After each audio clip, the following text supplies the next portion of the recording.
अजून कोणी एकदा मुंबई हातातनं गेली ना बाबानो,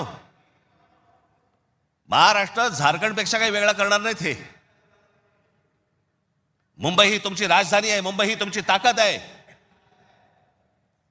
पण जो मस्तवालपणा जो अंगामध्ये शिरलेला आहे यांच्या, की आम्ही काहीही करू, कुठूनही मतं आणू, जे यांनी विधानसभेला केलं तेच करण्याचाही आत्ता पण प्रयत्न करणार. आमच्यावरती भ्रष्टाचाराचे आरोप करतायत. काय बोलताय काय तुम्ही?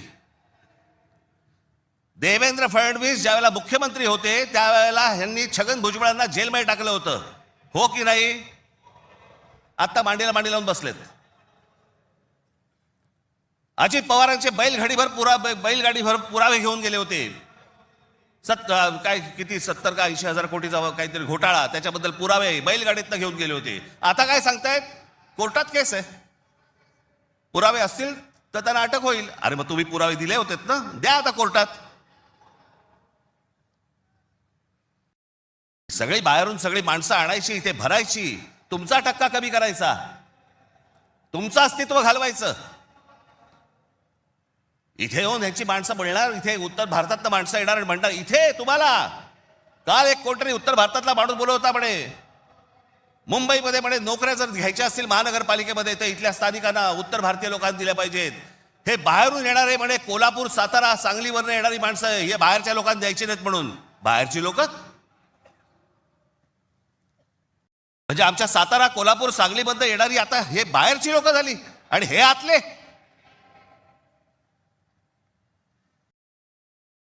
कृपाशंकर सिंग सारखा माणूस यांचा नेता भारतीय जनता पक्षाचा, तो म्हणतो काय उत्तर भारतीय महापौर करू.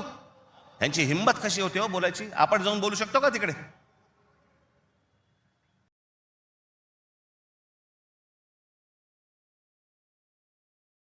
याचं कारण तुम्ही एकत्र येऊच नाही याच्यासाठीचा बंदोबस्त यांनी केलेला आहे. म्हणून काय करायचं? पैसे टाका, माणसं फोडा. यांचं मुंबईवरचं लक्ष उडालं पाहिजे, महाराष्ट्रावरचं लक्ष उडालं पाहिजे. हे मराठी म्हणून कधी एकत्र येताच कामा नयेत. आणि मग आपल्याला जे साध्य करायचंय,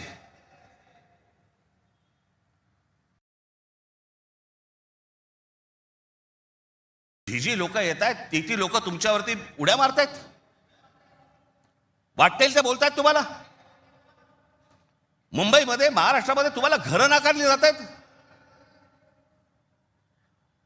काल परवाकडे कोणतरी एक तामिळनाडूमधून रसमलाई आली होती,